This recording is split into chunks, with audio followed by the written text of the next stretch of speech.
Welcome back to the Cosmic Mistress podcast. I'm Amanda, and today we have Will Carr here, one of my good friends, and we're going to talk about investing, trading, money things, how it relates to astrology, the moon cycle, and maybe some other fun things. This is fun for me because the astrology and the energetics and moon stuff, that's all very much my wheelhouse, and all of the other shit, it absolutely is not. So I'm excited to learn right along with some of our listeners as far as like the wisdom that you hold. Before we get started, Will, I'd love to know what your heaven on earth would be like. For me, I define heaven on earth as just the ability to, I guess it's just like the ability to experience joy in every moment. So like even when, something seemingly bad is happening or you're struggling with something, the ability to find joy even through the pain. But then the ability to just be in joy, like, because I think if we're all honest with ourselves, like we focus on the pain points a lot versus understanding that probably most of the time we're not really in pain. I mean, there might be some like pain we're suppressing or something, but for like the most part, we are very blessed. I think that for everyone, and I think that can be really almost clearly made clear through the example of like some of the most happiest people on earth are the people you'll find in the African tribes that have nothing. Right. So I understand that there's people that have been through a lot of experiences, and there's a lot of people that'll hold on to things like, oh, I had this happen to me, so like, you can't tell me I should be in joy most of the time, right? But like, I think we make it a lot harder on ourselves than we need to. Yeah, it's part of the human experience too. Totally. Addiction to suffering, like the pain is definitely inevitable. We're all going to experience it, but how long we choose to suffer, we definitely have a choice. Definitely, most of us do. Yeah, great answer. So I'm curious, with your finance background, investing, trading, I don't know the words, whatever they are. No, that's all fine. How did you get started? Like, what got you into doing these things? Well, I think I've always just been interested in numbers. Like, I'm a engineer, so a trained engineer in college anyway. So I think just like numbers has always been, and being able to study charts has always been kind of the like spreadsheet guy. Yeah, it's like the geeky side of my personality. I enjoy that.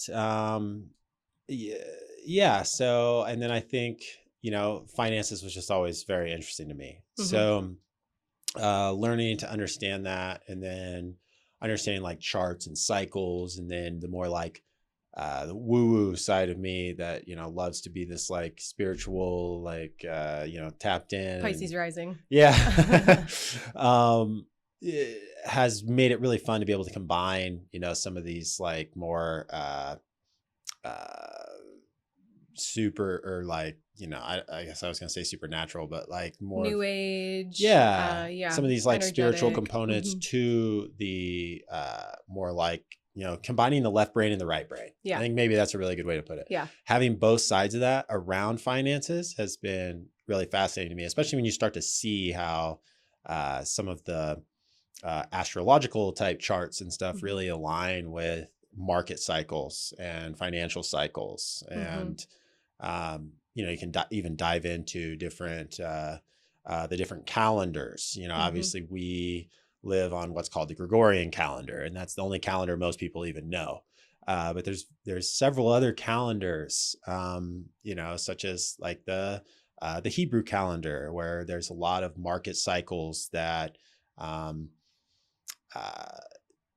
that we see happen repeatedly around different holidays, like like Rosh Hashanah is a big one, or what are some of those trends? What are some of those different? There's like the Jubilee years. That sounds fun. And right. Well, I mean, in historical times, there's always every 7 years is a year. There's a Jubilee year. So which historically was always when all debt was forgiven. So like if someone owed you a debt, longer than 7 years, it was supposed to be forgiven. That sounds nice. And historically, that's how it worked. Yeah. And so that's something that they don't do anymore in this modern culture that we live in. But, I think that required a lot of integrity from people as well. Totally. Not to just borrow from someone with the idea that, I'm just never going to pay them back. But there's a lot of market cycles that happen around these types of holidays, you could say. So I think, combining these aspects and to be able to understand, and I think I told you this before, one of my favorite quotes is from JP Morgan, where he says, millionaires study charts, billionaires study astrology, or billionaires study the stars, I think is what he said. So,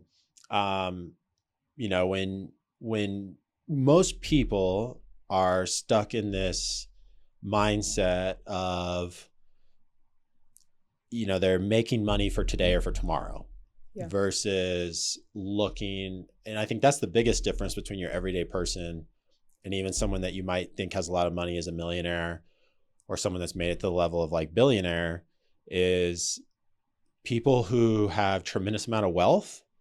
They're not thinking in terms of, how do I have money for tomorrow? They're already thinking, they already know they have enough. Playing the long game. Exactly. Yeah. So they're looking at these very large cycles that are going to happen and how things are going to be changing and evolving. They're planning decades, if not centuries out. They're already planning for their children's children. Yeah.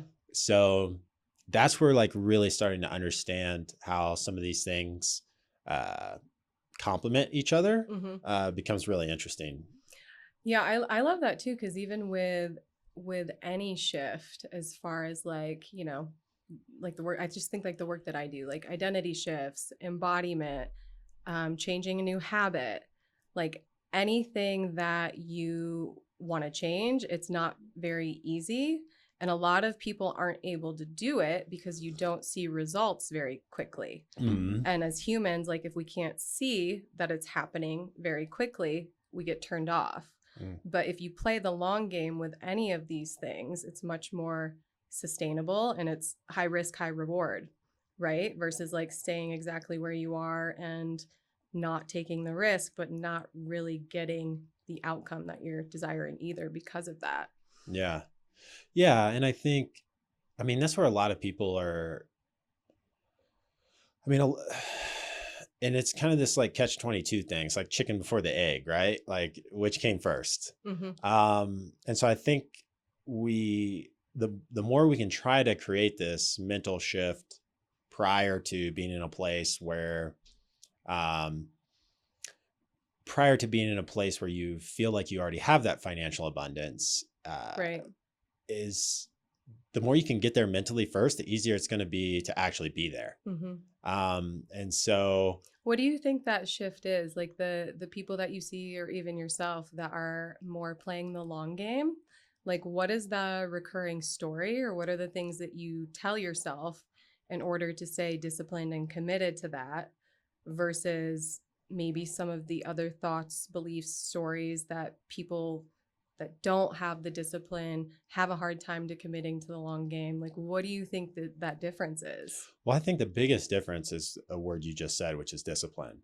Like I genuinely believe that for the most part, that if people could just learn to live below their means, like you don't have to have a job that pays you $500,000 a year to start becoming financially independent. You can make $50,000 a year. You just have to learn how to live on 30. It's like, and that can be hard, but I think a lot of that comes also to humility. Like, it's like, okay, you have to be able to tell people, no, I can't go to that dinner. Right. Or like, it comes down to boundaries. Yeah. I can't go on that vacation. No, I can't take that trip. No, like you have really to be able to say no. Claiming and owning what it is you actually want for your future before it's here. And saying no to everything else that isn't helping you create that now. Exactly. Yeah. Because I think it's really easy for people to just be like, because we all know people that spend money on things that they really have no business spending money on right now. Mm-hmm. And then you start to think, or probably ever. And that's what I was about to say. Yeah, because those same things is like, why do you actually want to spend money on that? Like, what is actually bringing you joy and happiness? So, and what do you value most? Because that's the thing too. Like, oftentimes what we spend our money on, it very much should be in alignment with our values, but oftentimes it isn't. And I think sometimes too, it comes down to more of like a self-worth issue rather than actually like misalignment. Like if we actually owned who we are and what it is that we want and knew our values, we could probably spend, save, circulate differently. Totally. And like I had a really great experience the other day where I was on top of a mountain and I actually FaceTimed you. I FaceTimed you in one of our friend groups. So, and you know, I was talking to you guys while we were up there but I ended up spending like 3-4 hours on top of the mountain that day. And I was just up there thinking, and I remember thinking to myself, if I was already a billionaire, how would what would I want to be different right now? And the conclusion that I came to is I would still want to be on top of this mountain, breathing, you know, looking at the sky, listening to the birds. Like there's nothing that would be different. Like, sure, it'd be cool that I could say, yeah, let's all, you know, go take my jet and fly wherever we want. Right. But even then the thought came to me, it's like, well, even if I had that ability, even if I had my own jet and like I could do that, would I really want to be anywhere else than where I am right now? Yeah, I'm having a pretty good time on top of this mountain. This is the pinnacle of joy. And it doesn't matter if I had $0 in my bank account or $100 million in my bank account. It doesn't matter if I had $0 in assets or $1 billion in assets. I would still want to be doing exactly what I'm doing in this moment. And so that's what, you know, talk about defining heaven on earth. Right. Like that's what I really like. That's my goal. Like if I could help people get to anywhere in life, that's it. Because it's not like you need a certain dollar amount. Right. It's being able to understand what truly brings me joy and how can I live that out every day. Yeah, I think what you're pointing to too is really important as far as like the desire underneath our desire for more money or more anything. It's like, what do you actually want though? Like, do you want more status? Do you want more connection? Do you want somebody to fall in love with you? You know, like, and how can we create those things now, no matter where we're at, and experience those things now? Because something I really love too is like, money isn't bad or wrong. Money also isn't incredibly amazing. It is when you don't have it, and it can be. It definitely provides us. It's a resource.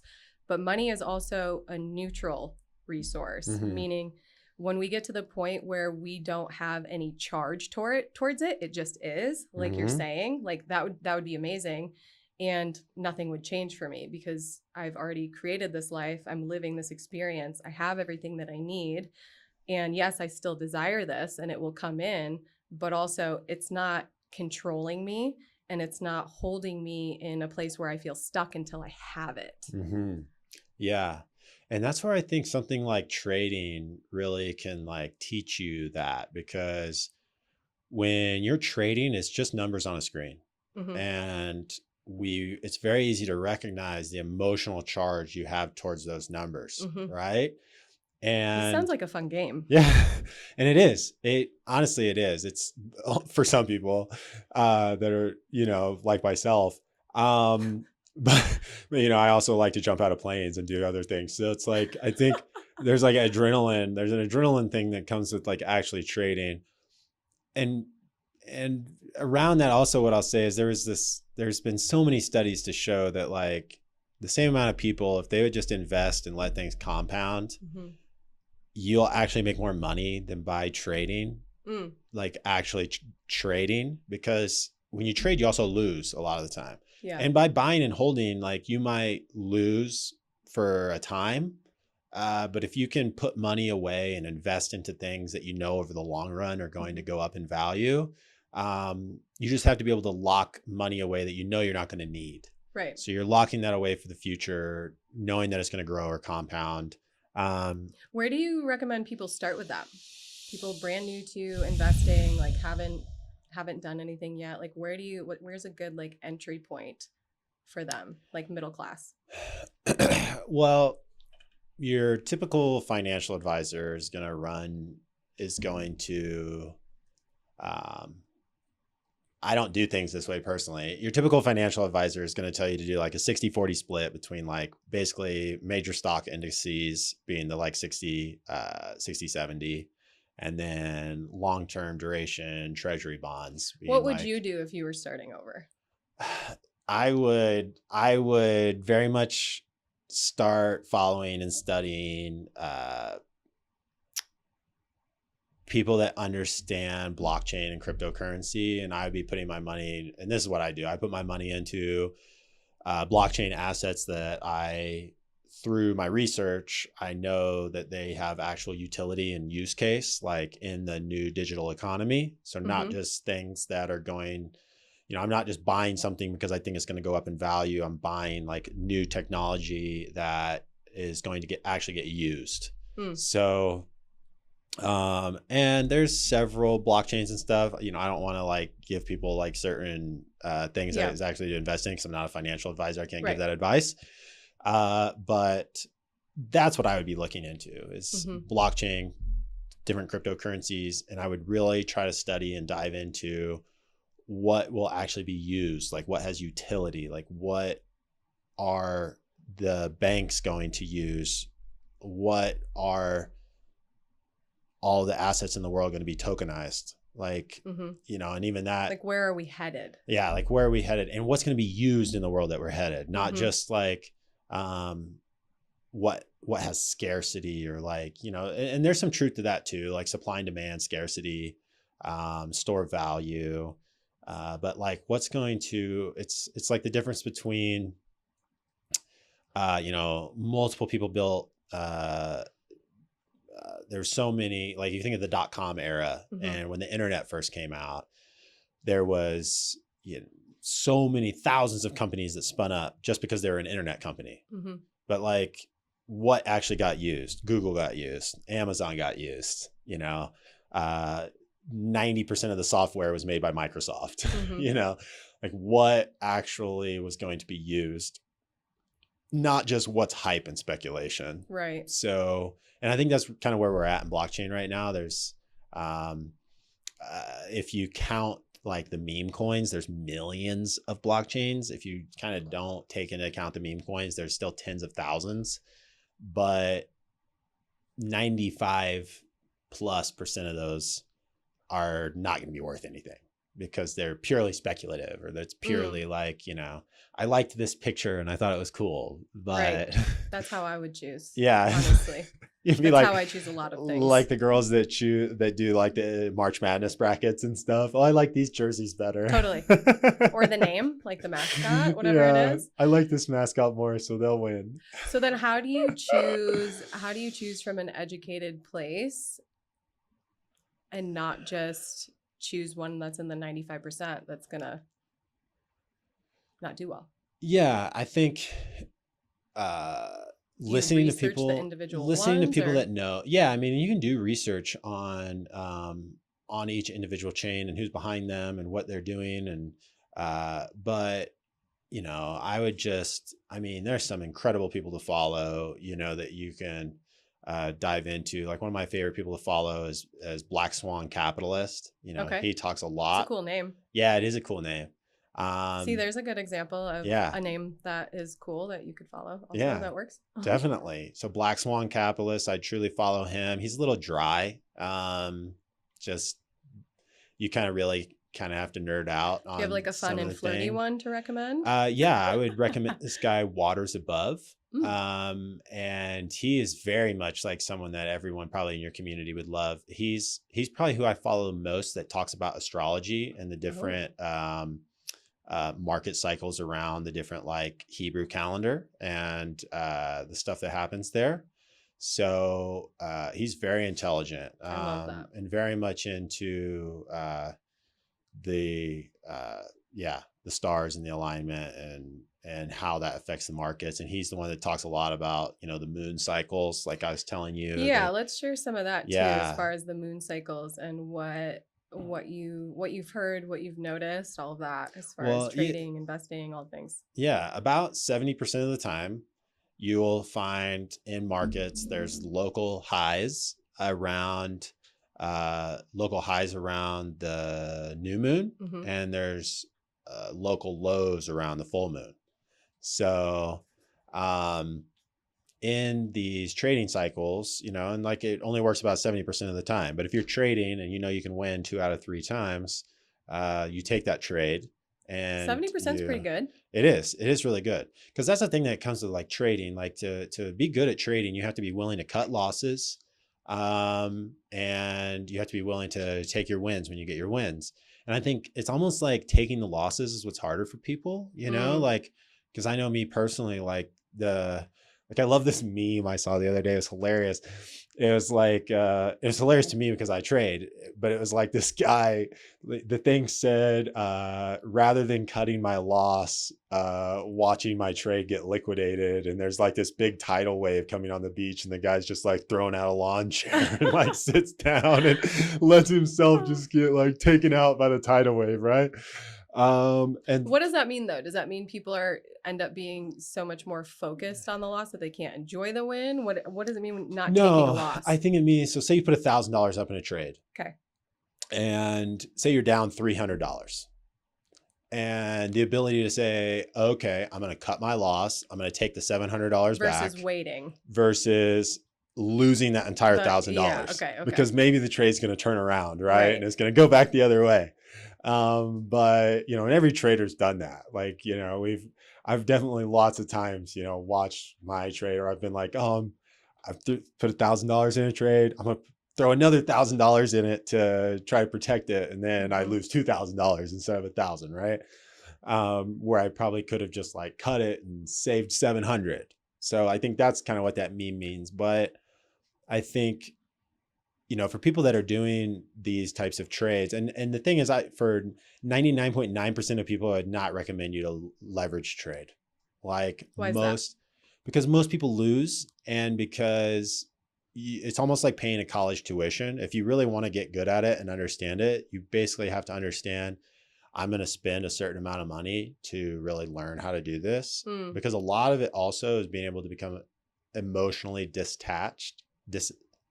Emotionally detached to money, because we have so much of an energetic, for the most part, everyone has a really bad relationship with money. Yeah. We tie a lot of like self-worth and a lot of belief about ourselves and the world to it. Yeah, totally. Yeah. That makes sense. Yeah.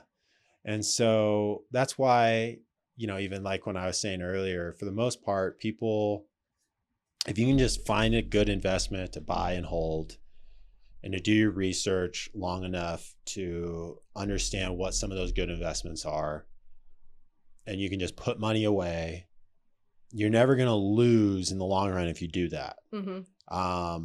Your value might go down, but that's the difference between like leverage trading and buying and holding, right? Like the only way, if I put $1,000 into something and I was just buying and holding, the only way I could lose all my money is if that asset dropped 99%, right? Okay. So that asset would have to just completely crash and never return. But in leverage trading, you're putting up a certain amount of money on margin, which means, if I'm going 5x, say I'm going 5x, which you can go as high as 100x on something. So if you're as high as 100x, and this is where it can be super lucrative, but you can lose money super fast. Yeah. So if I were to put $1,000 down on 100x, which is obviously the extreme, but if I were to do that, because it's simple math, I put $1,000 down at 100x, I'm basically taking out a $100,000 position. So if the market moves up 1%, I just doubled my money. Yeah. Whereas if I just bought $1,000 worth of something and the market moved up 1%, I'd make $10, right? Right. But if I bought $1,000 on 100x and the market moves up 1%, I just made $1,000. I just doubled my money. Yeah, I just had some intensity come up from that. I'm like, oh my God, that would feel so good. And then, so I can understand how. Right. But in the same sense, if I put $1,000 down on 100x and the market drops 1%, I just lost everything. It's called being liquidated. Yeah, this would be really good nervous system training for me.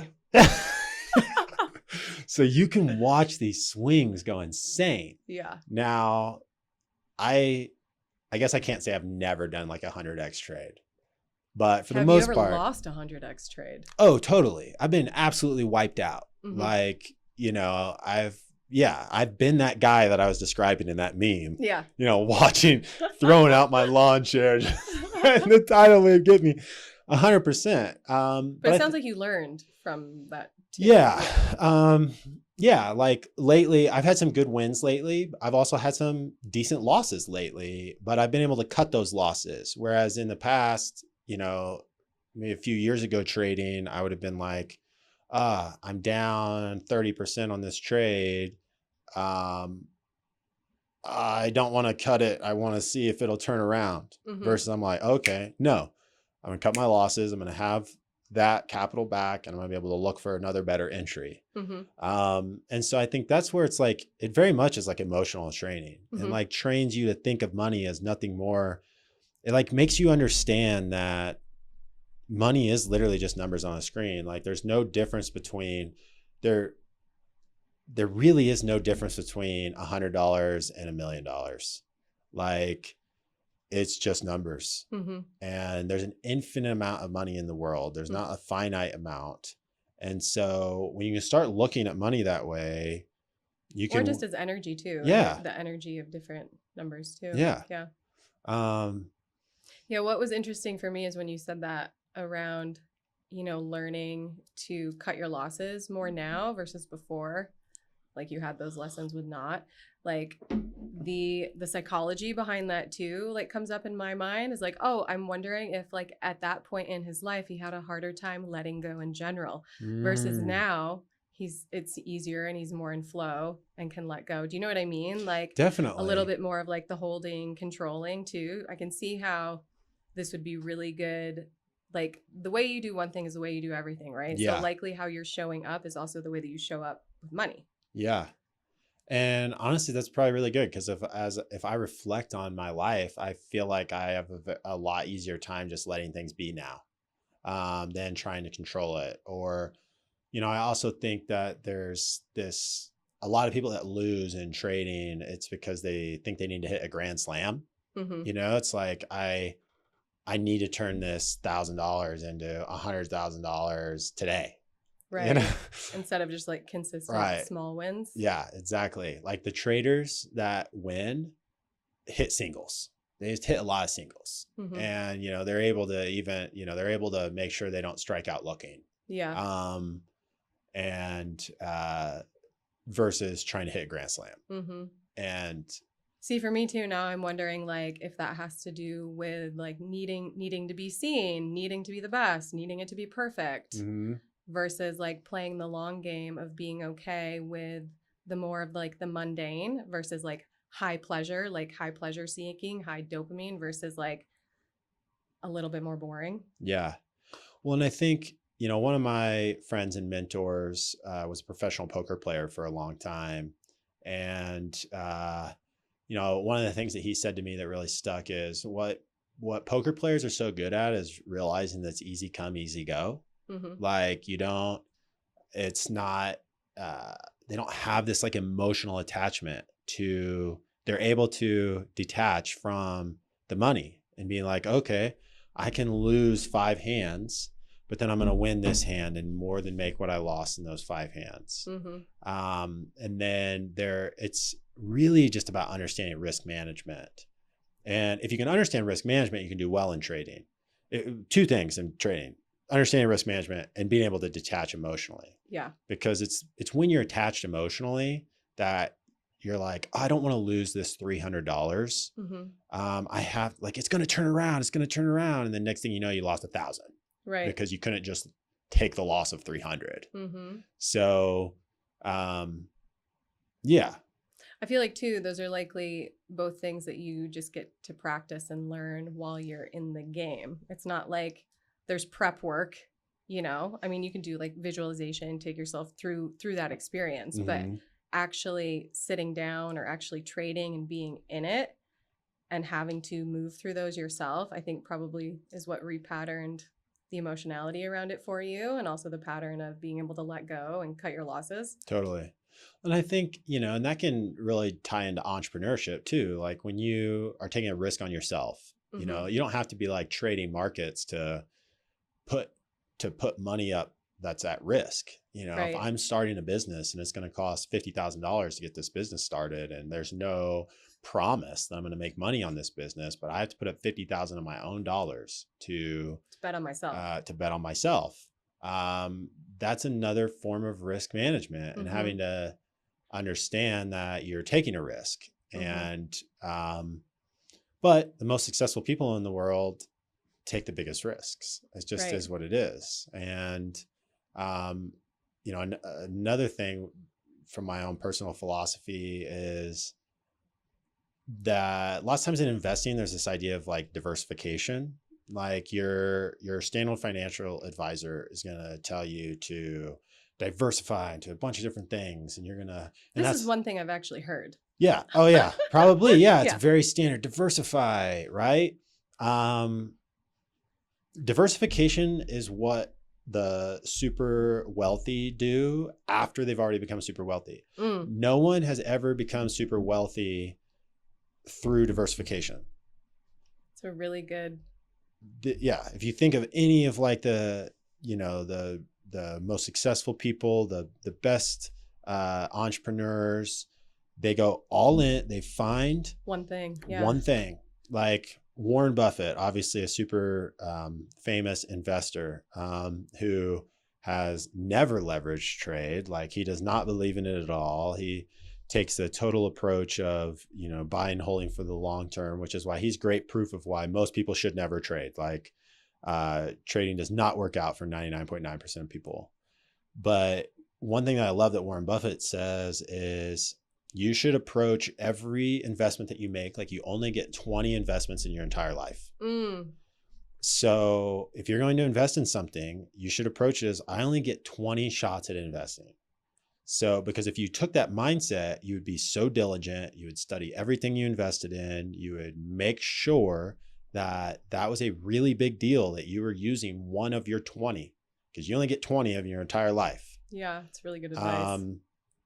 And so if you take that mindset, you're not just throwing money into a bunch of different things thinking like, and the reason that financial advisors like to give that advice is because people lose their money and then they get it takes all the risk off their shoulders.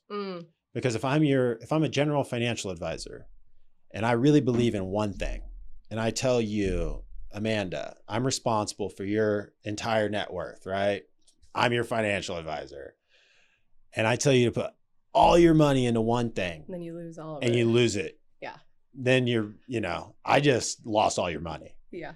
But if I tell you, Amanda, diversify, we're going to put your money into 100 different things. Low risk. And also we're not going to lose all your money. Yeah. You might not get a lot back either. Because if one of those 100 things does really well, sure, you made some money on that, but you didn't make a lot because you're diversified amongst 100 things.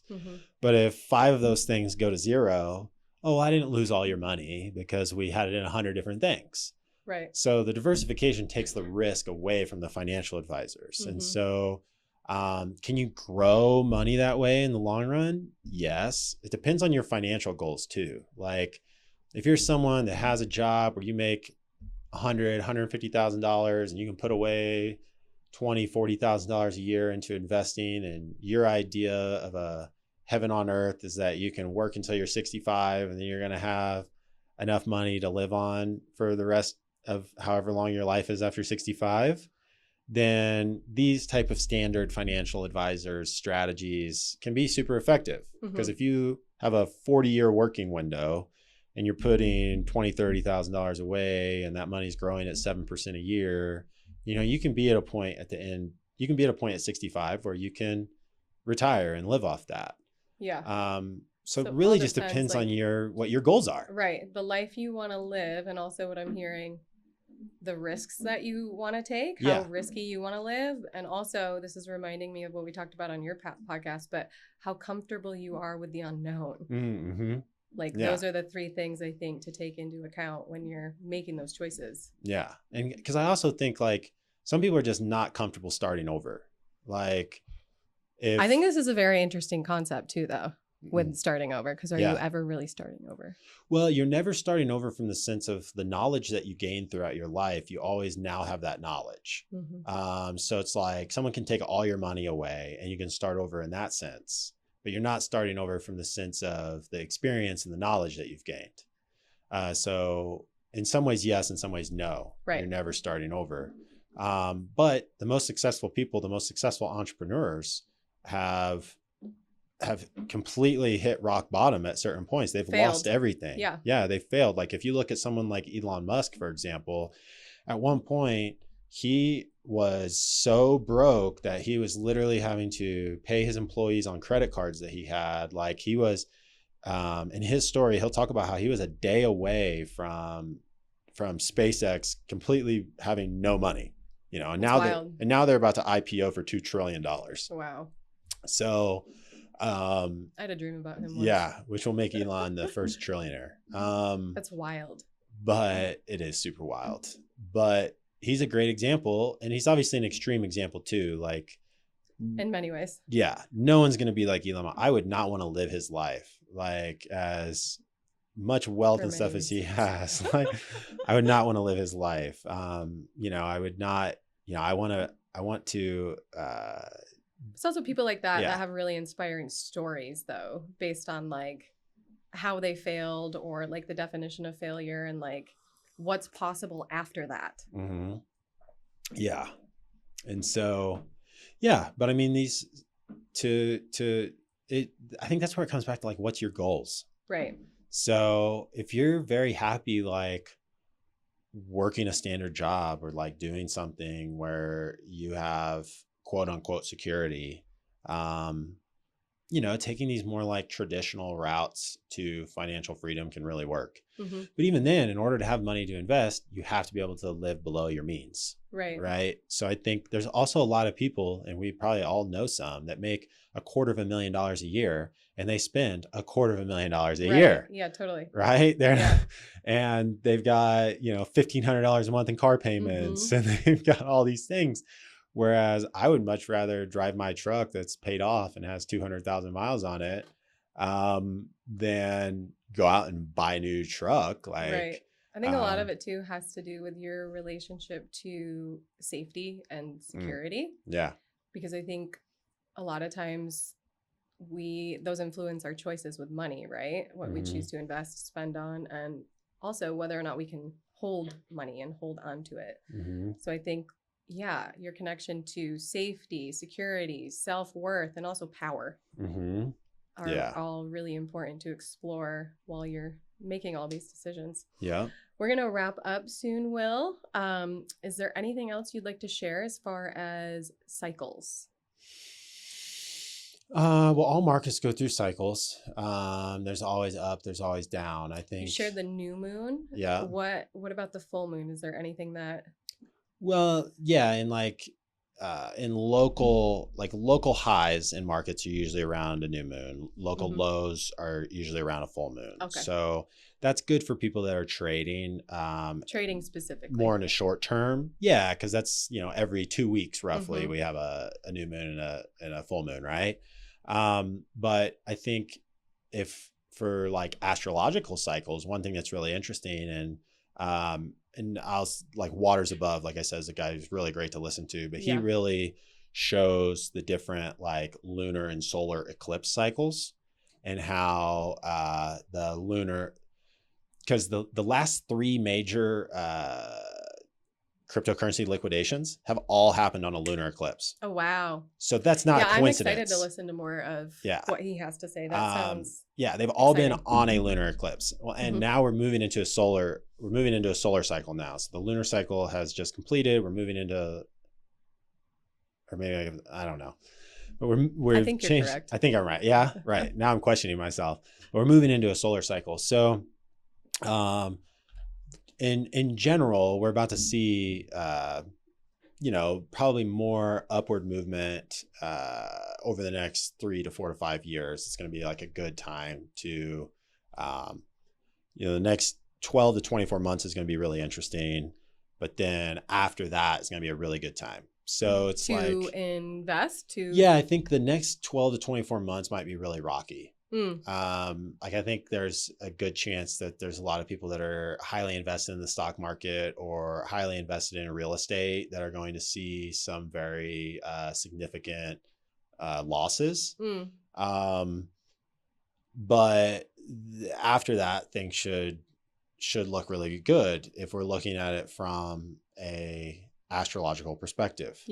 So and then the early 2030s might be rocky as well, but that's where it comes to like different cycles and understanding these things. And and that's why JP Morgan said, you know, billionaires study the stars, because they understand that they're looking at things on a very like big time frame. Yeah, and the cool thing too now is we've tracked so many things that have happened with the markets that you can go back to and look at the astrology that was going on. You can look at these different things. So there actually is evidence where you're like, okay, people are predicting this, but it's still very unknown. But like backtrack and see what people predicted and see what actually happened, so that there is evidence. That's really helpful for people too, because then there's something to actually like attach to. Yeah, because we can see what was happening in the 1930s. We can see what was happening in the 70s. Like we can see what was happening around the .com bubble and in 2000, 2001. You know, we can see what was happening at the housing crisis in 2008, 2009. Yeah. So it's like we can look and see what was happening, and we can also see what was happening right before, which was which you know, was a lot of like euphoria and people thinking that things could never go down, or people thinking that, oh, these things could never happen. So it's also too like energetically, those things need to happen. It's very like life and death, like everything moves through cycles. So knowing too, like what can be really comforting for people too is like when there is the contraction or the downfall or the loss, like no matter what, the energy at some point is going to have to swing the other way. Like it just is. Like that's polarity needs to exist. Without a doubt. And that for me is comforting. So and I think also for people to understand that wealth is made when there's blood in the streets. Wealth is made on the crashes. Wealth is made on the downturn. People think it's like, oh, when things are really great and the markets are high, that's when the wealth is made. No. Because if you didn't have the courage to invest in the right things when there was the blood in the streets and when the markets were crashed, then you didn't get to take advantage of the upswing in that market, right? And maybe it took 10 years for that profit to be realized, but the person that made all that money didn't make the money once everything was high. They made the money by buying and having the courage to buy when everyone was scared to buy. So for me, I look at the next 12 to 24 months of where there's going to be some blood in the streets. That is the opportunity, and that'll probably be the best opportunity that anyone has to truly change their financial destiny. Well, then it's exciting. Exactly. I look at that as exciting. You just have to be prepared accordingly. Like we just had a bill passed in the House 2 days ago that basically prevents large corporations from buying single family homes. And a lot of people are championing this, like, oh, this is amazing. Like, you know, the corporations can't buy our houses anymore. Like, yay. And I'm like, I agree, but also understand economically what that means when you take the largest subset of buyers out of the market. So like if the people that are buying most of the homes right now, keeping home prices up because the buyers are there, are no longer buyers. Value is going to go down then? Yeah, it has to, because it's supply and demand. If all of a sudden the demand is going to drastically shrink because the buyers that were there are no longer there. So now we have all this inventory without the large corporations that can buy. So there's only one thing that can happen. It means the value of houses are going to come down, which is going to be a great opportunity for the 20 and 30-year-olds who haven't been able to buy a house and housing is so inflated. But for anyone else wanting to sell, it's going to be tough. But for the person that owns 3 to 4 homes and they have a bunch of different mortgages, they're going to be in a world of hurt because now all of a sudden the value of their house that they thought was there is not there, and they still owe the same amount of money that they owed before. So people just need to, from my opinion, and this is what I'll leave with, I think when it comes to things like financial markets, whether it be the real estate market, cryptocurrency, the stock market, bonds, you know, international markets, whatever it is that you're looking at, taking out the emotion and being pragmatic. You have to be pragmatic. If you can look at it all from a pragmatic standpoint, you can position yourself accordingly for what's happening, where things are going, and then you're able to take action when it's the right time to take action, because you're looking at something from a pragmatic standpoint versus an emotionally charged decision. Yeah, totally. That's great advice. Because making financial decisions emotionally is the worst way to make financial decisions. Yeah, and a lot of other decisions too. Yeah. Well, thank you so much, Will, for being on the podcast. This was super fun. Yeah. I learned a lot, so hopefully I'm sure a lot of the listeners did too. Would you like to share anything about where people can find you online? You have a podcast too called Will Carr Speaks. Yeah. Yeah. My website's willcarspeaks.com. I'm Will Carr Speaks on YouTube, Spotify, Instagram, TikTok, Facebook, LinkedIn, X, all the places. So you can find me, Will Carr Speaks, everywhere. Awesome. So. Well, thank you so much. This was so fun. Yeah.